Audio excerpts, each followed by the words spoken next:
saudaraku semuanya dimanapun Anda berada. Jumpa lagi bersama saya. Perkenalkan, saya Jagawana. Saya memiliki sebuah kisah mistis, tentunya mungkin teman-teman juga mengalaminya. Begitu. Suatu hari ya saya duduk-duduk di depan rumah. Kisah cerita saya ini diawali dari duduk-duduk di depan rumah. Pada waktu itu tapi sebelum itu saya kisah cerita saya yang kemarin yang menceritakan tentang kakek atau sama si kakek dan si nenek itu tadi lah, ini adalah dari perjalanan keduanya. Pada waktu itu duduk di depan rumah, perasaan tidak enak, gundah gulana, gelisah pada waktu itu. Nah, di tempat saya ada sebuah makam danyang, kalau di namanya danyang Mbah Rekso, yang babat alas tanah desa ini, Mbah Rekso danyang desa.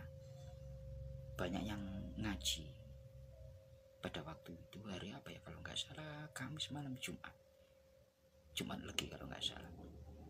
Semuanya pada ngaji di sana. Pada waktu itu saya duduk-duduk di teras dan saya dapat kabar ada pengajian. Saya disuruh ngaji sama saudara saya. Nah, saya berangkat ketika pada waktu itu. Dari perasaan gundah gulana, gelisah, nggak tahu kenapa kegelisahan itu muncul dalam hati saya. Pada waktu ngaji itu kok rame, ini semua orang pada ngaji di dalam makam. Saya masuk ke dalam makam desa itu tadi. Ketika pada waktu berdoa, saya itu nggak tahu kenapa air mata saya menetes pada waktu berdoa. Saking air mata menetes baca doa di pertengahan itu, saya merasa malu. Karena malu kenapa? Hanya duduk di makam itu tadi berdoa kok sampai meneteskan air mata. Saya malu kepada teman-teman. Agar tidak kelihatan ya saya usap begitu. Berkali-kali saya usap air mata saya itu tadi. Pada waktu selesai dari pengajian atau kirim doa di makam itu tadi, makam danyang desa, lalu kan semua sudah malam kan, pulang semua. Dan saya tahu di situ satu persatu yang ngaji, yang berdoa pada waktu itu.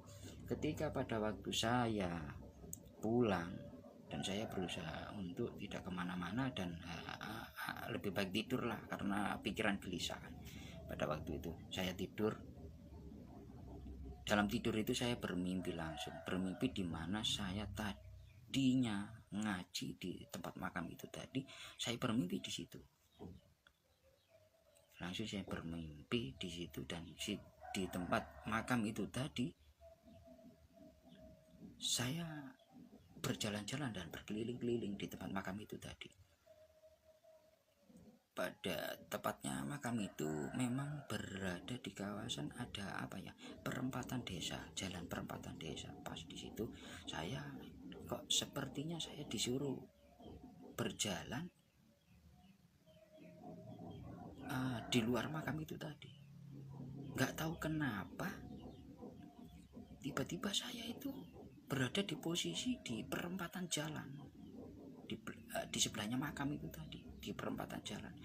Saya melihat ada sebuah gapura kecil, menandakan kalau ini adalah seperti menandakan sebuah tempat ini kayak huruf Jawa, Hono Coroko, Hana Caraka itu tadi di situ. Tapi saya namanya saya ini nggak tahu ya Hono Coroko itu bahasanya. Saya cuma melihat di situ ada gapura bertuliskan Hana Caraka itu tadi begitu.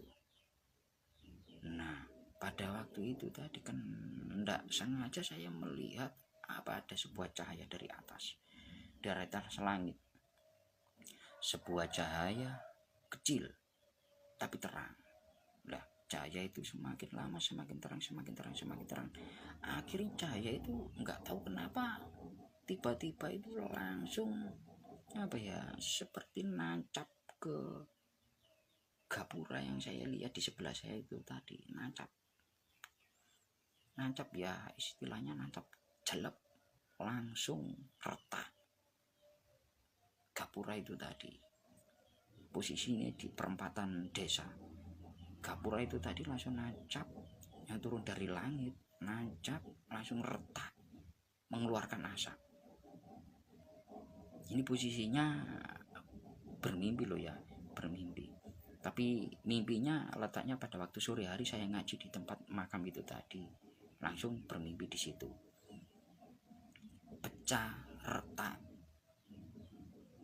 Akhirnya yang ngaji-ngaji kan saya ingat, yang ngaji-ngaji. Di situ yang ngaji-ngaji juga ada di mimpi saya. Di mimpi saya, yang ngaji-ngaji itu tadi juga ada di mimpi saya. Nah, pada waktu saya bilang di mimpi saya itu, saya bilang, hai, ini milik siapa ini? Yang punya siapa ini? Keris ini. Saya lihat itu tadi, cahaya itu tadi nancap, akhirnya berubah menjadi sebuah keris. Kerisnya itu warnanya hitam legam. Kayak apa ya, keris itu kayak keris sudah lama sekali. Akhirnya saya kasih unjuk, semuanya nggak ada yang bisa apa ya, dari nancep itu tadi, nancep ke gapura itu tadi, nggak ada yang bisa cabut dari yang ngaji-ngaji itu tadi. Malah di situ juga ada ahli spiritual juga. Saya mengetahui di kampung saya juga ada ahli spiritual juga, tapi dia tidak bisa apa ya, kasarannya nyabut keris itu tadi. Nah, saya berusaha, saya berkata begini, minggir, kalau nggak ada yang bisa, coba tak jabut no. Nah, saya jabut no, tak jabut no lah kasarannya, saya berkata begitu, tak jabut no, saya cabutkan, nanti tak cabutkan lah kasarannya. Akhirnya saya cabut itu keris, nah, dengan memegang keris itu tadi, saya cabut. Loh, padahal keris itu mudah dicabut, tapi teman-teman yang dalam mimpi itu tidak bisa mencabut. Bahkan praktisi spiritual yang ngaji di situ juga nggak bisa nyabut. Ketika saya cabut keris itu tadi, lah, ayo keris ini, siapa pemilik keris ini? Punya siapa keris ini? Saya bilang begitu, saya kasihkan ke yang punya. Nah, pada waktu di situ kan yang ngaji-ngaji itu bilangnya, oh keris saya begitu. Akhirnya keris itu saya kasihkan seperti ini. Ada yang maju ke depan mengaku kalau keris itu kerisnya. Akhirnya saya kasih begini, dia terlempar, terpental jauh. Terus ada lagi yang mengaku keris ini, oh punya saya itu tadi. Akhirnya terlempar juga. 3 kalinya pihak spiritual yang juga istilahnya juga apa ya, yang berada di situ kan masuk di dalam mimpi saya juga. Yang spiritual itu tadi juga, oh itu punya saya begitu. Terus tak kasihkan juga terpental. Posisi keris itu saya genggam. Loh, terus saya berkata begini, semuanya kan pada ngerubung, saya kasihan segini, semuanya terpental dalam mimpi itu. Loh, kalau ini bukan keris kalian, nah ini keris siapa? Saya bilang begitu di dalam mimpi. Akhirnya posisi saya tarik begini keris itu tadi ke tubuh saya. Nah, itu langsung saya sadar dari mimpi itu, lap begitu. Begitu Pak. Apa ya? Langsung saya sadar pada waktu itu. Dan kisah itu masih berlanjut lagi, saudaraku. Berlanjut lagi. Ketika itu saya terbangun dari mimpi. Terus ya melakukan aktivitas sehari-hari lah kasarannya. Begitu. Kisah keris ini tadi ya itulah yang awal dari kisah di mana sejati saya itu terungkap. Begitu ya, kesejatian manusia kan memiliki sebuah apa ya, kayak kasarannya jati diri.